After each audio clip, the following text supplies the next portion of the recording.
भाई दोस्तों, आज का जो हम लोग वीडियो कर रहे हैं वो कर रहे हैं मेरे स्पेशल मुट्ठलबाज दोस्तों के लिए। और उसका रीजन ये है भाई, आप लोगों ने दुखी कर रखा है इंस्टाग्राम के ऊपर, यूट्यूब के ऊपर। पता नहीं कौन अरे गहरे यूट्यूबर आपको क्या क्या नॉलेज देते रहते हैं। दो चीजें कवर करूंगा इस वीडियो में, एक मुट्ठलबाजों के लिए और दूसरा जिनको ऐसा महसूस होता है कि भाई पूरे दिन काम करने की एनर्जी नहीं रहती। दोनों चीजों के बारे में इस बात करेंगे, बने रहिए वीडियो में।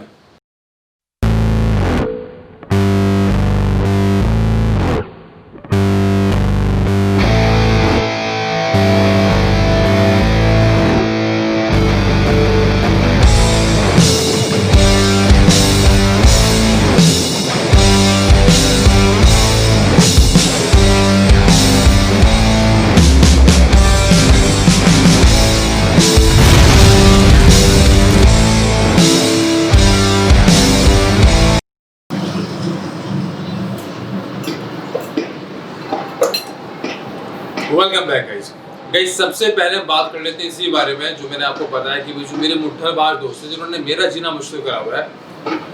भैया एक बात सोचो, अगर आप इस बॉडी से कुछ चाहते हो कि थोड़ी बहुत आपकी बॉडी ग्रो करे, बाइसेप्स बने, शोल्डर बने, तो कुछ जाएगा अंदर तब तो कुछ आएगा ना। अब मेरे भाई इसी तरह से अगर अपनी बॉडी के अंदर कुछ डालोगे नहीं, सिर्फ निकालते रहोगे तो कैसे काम चलेगा। The biggest problem with your masturbation problem is कि आप अगर अपना इंटेक ठीक से नहीं रखते हो तो मेरे भाई आपको इश्यूज होते हैं, आपको बहुत ज़्यादा थकान महसूस होती है। वो तो कोई भी इंसान यार अगर वर्कआउट भी करेगा सुबह शाम और खाएगा पिएगा नहीं तो उसको भी प्रॉब्लम्स होंगे। और इस टॉपिक के ऊपर मैंने आपको याद होगा बहुत पहले नहीं, पिछले 4 या 5 महीने पहले लॉकडाउन की बात है, एक वीडियो शूट करा था। मैंने आपको पूरा समझाया था कि ये इतना नॉर्मल है जितना कि मैं पपाया खा रहा हूँ इतना ही नॉर्मल है मेरे भाई। और जो ये गधे यूट्यूबर आपको उल्टे सीधे वीडियो दिखाते रहते हैं कि भाई मैंने ये छोड़ के मैं फलाना बन गया, मैं वो छोड़ के मैं फलाना बन गया। अरे मेरे भाई तुम कुछ नहीं बने हो, ठीक है।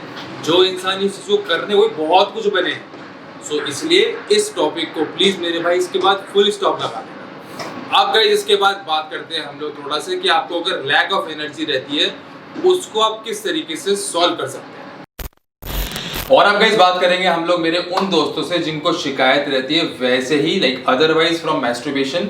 उनको जनरली ऐसा लगता है कि पूरे दिन लैक ऑफ एनर्जी फील होता है, पूरे दिन थकान फील होती है। बिकॉज काफी लोग ऐसा मुझे लिखते रहते हैं इंस्टाग्राम के ऊपर कि भाई ये प्रॉब्लम है।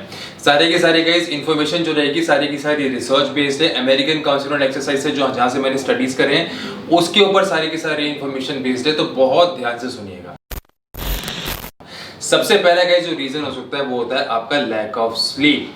ये कोई अंडरस्टेटमेंट नहीं है गाइस, लेकिन ये अंडरस्टेटेड एक ऐसा रीजन है जो कि आप सोचते हैं कि कुछ से कुछ खास इंपैक्ट नहीं पड़ता, बट ट्रस्ट में अगर आपकी नींद पूरी नहीं है उससे बहुत ज़्यादा इंपैक्ट पड़ता है आपके रिजल्ट के ऊपर। चाहे बॉडी बिल्डिंग की बात कर रहे हैं, आपके वेल बीइंग के ऊपर, यानी कि अगर आप बॉडी बिल्डिंग की बात नहीं भी कर रहे हैं आपके जनरल वेल बीइंग के ऊपर भी उसका बहुत ज़्यादा इम्पैक्ट पड़ता है। ये मैं स्पेशली मेरे उन दोस्तों से बोल रहा हूँ जो रात को सोने से पहले डेली पबजी के 3-4 गेम खेलते हैं और डेली 1 से 1.5 घंटा अपना बर्बाद करते हैं। आप अगर रात को फोन में लगे रहोगे, सबसे पहली बात तो आप अपनी आईज वीक करवा रहे हो क्योंकि आपने कमरे में करा हुआ अंधेरा फोन आपने अपनी आंखों के सामने चमका रखा है। दूसरा, आपको नींद आती है लेट, नींद आपकी पूरी होती नहीं है। और स्टडी साफ साफ ये बताते हैं कि आप अगर आपकी नींद अपनी बॉडी के हिसाब से, अब ये कोई ज़रूरी नहीं है कि भाई आप जैसे अब एक कमांडो तो यार रात को 4 से 5 घंटे सोता है फिर भी रिकवर हो जाता है, लेकिन आप कमांडो नहीं हो मेरे भाई। आप एक नॉर्मल इंसान हो और वो स्लीप आपका 7 से 9 घंटे हो सकती है जो एक कमांडो की 4 से 5 घंटे होती है। सो इसलिए कमांडो बनना बंद करो, एक नॉर्मल इंसान की तरह 7 से 9 घंटे की नींद के लिए टाइम निकालो, वरना फिर ये शिकायत करनी बंद कर दो कि भाई आपको पूरे दिन थकान महसूस होती है। दूसरा रीजन गाइस हो सकता है वो है स्ट्रेस।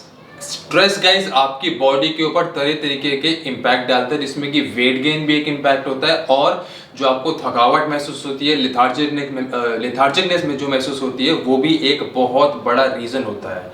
इसलिए मेक श्योर आपको क्या करना है कि आपको अगर किसी भी फॉर्म का स्ट्रेस रहता है, फॉर एग्जांपल आपको अगर इमोशनल स्ट्रेस रहता है, बिकॉज कई लोगों को ऐसा भी स्ट्रेस हो सकता है कि भाई कोई रिलेशनशिप में प्रॉब्लम आ रही है, फिर किसी और तरीके का कोई इमोशनल स्ट्रेस है, आपके फैमिली में कोई इमोशनल स्ट्रेस है। सबके लाइफ में स्ट्रेस होता है, हमारी लाइफ में भी होता है, हम लोग कोई ऐसा अनोखे नहीं है, लेकिन you have to try to manage that stress as far as possible. What I do, I do मैं वर्कआउट डेली, 7 के 7 दिन जिम जाता हूँ, 1 से 1.5 घंटे का मेरा डेली वर्कआउट होता है, because that is something which I like to do. So इसलिए आपकी कोई भी अगर ऐसी हॉबी है, चाहे आपको you might like to play a guitar, you might like to play football, so जो भी आपकी लाइफ में एक ऐसा हॉबी है, भाई कोई तो ऐसा हॉबी होगा, कोई तो ऐसी एक्टिविटी होगी जो आपको बहुत ज़्यादा अच्छी लगती होगी। सो इसलिए उसके लिए कम से कम आप 1 से 2 घंटा डेली निकालें, ताकि आपका स्ट्रेस कम हो पाए। उससे क्या होगा इसकी, आपका अगर स्ट्रेस लेवल थोड़ा सा मैनेज हो पाएगा, उससे काफ़ी हद तक हेल्प मिलेगी आपके एनर्जी लेवल्स को ऊपर आने में। ये गाइज मैं नहीं बोलता हूँ सिर्फ, ये काफ़ी सारे रिसर्च के ऐसे स्टडीज बोलते हैं, और ऐसा काफ़ी सारे इंस्टीट्यूट्स ने भी कहा है जो कि मेंटल रिसर्च के ऊपर अपने पेपर्स निकालते हैं। तीसरा दोस्तों इसी से मिलता जुलता एक कारण होता है, वो होता है नॉट मूविंग योर एस, यानी कि आप अपना बट नहीं हिलाते हो, पूरे दिन सोफे पे पड़े रहते हो। मेरे भाई अगर पूरे दिन सोफे पे पड़े रहोगे, पबजी खेलते रहोगे, मैं पबजी का अगेंस्ट नहीं हूँ, पर चाहे पबजी खेल रहे हो, चाहे कोई और गेम खेल रहे हो, चाहे पूरे दिन आप डेटिंग कर रहे हो उस फोन के ऊपर बैठ के, लेकिन अगर एक जगह पड़े रहोगे आपको उसकी आदत हो जाएगी। ये भी गाइस रिसर्च में प्रूवन है कि जो जनरली एक्टिव रहते हैं, यानी कि मैं अगर 7 के 7 दिन डेली मेरा 10,000 से ज़्यादा स्टेप रहता है, स्टेप काउंट रहता है, ऑटोमेटिकली मैं ज़्यादा एनर्जेटिक फील करूँगा, बशर्ते मेरी डाइट भी वैसी है। वो अगला इसका पॉइंट होगा, उसके ऊपर बाद में आऊंगा। लेकिन सबसे पहले आपको क्या मेक श्योर करना है कि आपकी लाइफ में थोड़ा बहुत वर्कआउट होता है, क्योंकि वो आपके लिए सिर्फ ऐसा नहीं कि बॉडी बिल्डिंग के लिए ज़रूरी है, वो ज़रूरी है आपके नॉर्मल अच्छे एनर्जी लेवल्स के लिए भी।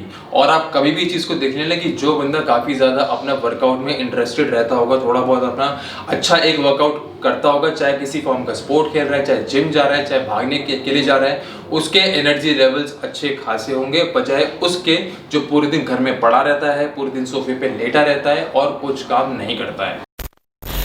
और इसी से मिलता जुलता गाइस अगला पॉइंट है, वो है एक न्यूट्रिशियस डाइट का।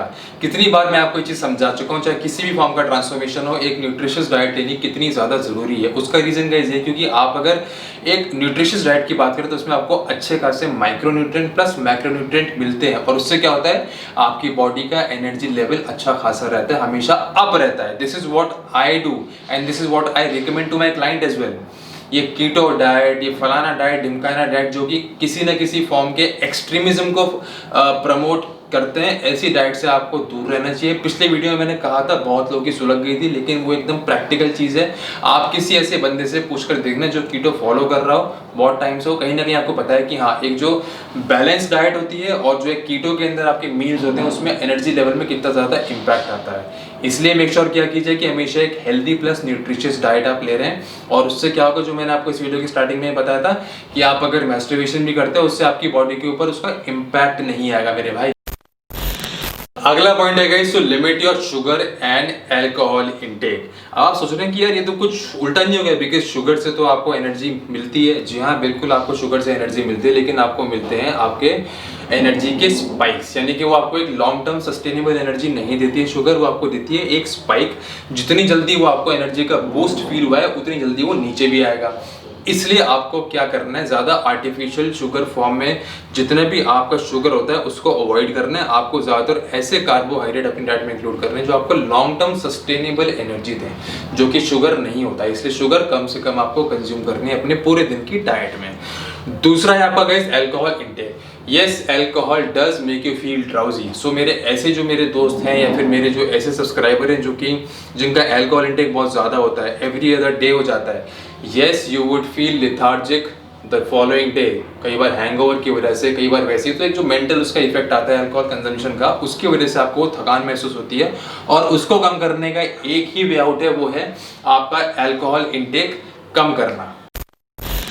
और अल्कोहल के पॉइंट से गाइस हमारा अगला जो पॉइंट है वो है, because alcohol makes your body dehydrated, और आपकी बॉडी का अगर हाइड्रेशन लेवल नीचे चला जाता है, उसके एनर्जी लेवल्स के ऊपर ही फर्क पड़ सकता है। इसलिए आपको क्या करना है, अपने हाइड्रेशन के ऊपर भी ध्यान देना है, डेलिबरेट आपको एफर्ट लगाना है, बिकॉज आजकल वैसे भी सर्दियों का टाइम आने वाला है। आपको याद नहीं रहेगा, बिकॉज आपको इतना ज़्यादा स्वेटिंग नहीं होगी, तो बहुत ज़्यादा आपको याद नहीं रहेगा कि आपको पानी पीना है, आपको चार प्यास नहीं लगे। एक सिंपल सा साइन आपको बताता हूँ कि आपका अगर यूरिन थोड़ा ज़्यादा येलो आ रहा है, दैट मीन्स कि आपकी बॉडी डिहाइड्रेटेड है। सो प्लीज मेक श्योर क्या कीजिए कि आप टाइम से अपने पानी पीने का भी ध्यान रख रहे हैं। लास्टली गाइज, बहुत इंपॉर्टेंट थिंग जो आज की जनरेशन को थोड़ी समझनी जरूरी है मेरे भाई, try to be a bit more social. और सोशल सिर्फ सोशल नेटवर्किंग साइट पर नहीं, सोशल जो आपके आसपास लोग रहते हैं उनके साथ आप अगर ज़्यादा लोगों से इंटरेक्शन आपका होता है, आपकी उनसे बातचीत होती है, तो आपको अंदर से एक अच्छा एक फील आता है। ये मैंने ये एक जो मेंटल इलनेस के ऊपर ऑर्गेनाइजेशन है उनका कहना है कि जो लोग ज़्यादा सोशल होते हैं वो ज़्यादा एक्टिव रहते हैं, जो ज़्यादा आइसोलेशन में रहते हैं वो डिप्रेशन की तरफ जाते हैं और वो उनको थकान वगैरह भी ज़्यादा फील होती है। इसलिए प्लीज़ मेक श्योर क्या कीजिए कि सोशल लाइफ आपकी सिर्फ फेसबुक के ऊपर, इंस्टाग्राम के ऊपर और यूट्यूब के ऊपर नहीं है, आपके एक्चुअल फ्रेंड्स भी हैं, आपके एक्चुअल जो आपके आसपास लोग रहते हैं आप उनसे आपकी अच्छी खासी हाय हेलो है, उसका भी गाइस बहुत ज़्यादा इम्पैक्ट पड़ता है आपके डेली एनर्जी लेवल्स के ऊपर।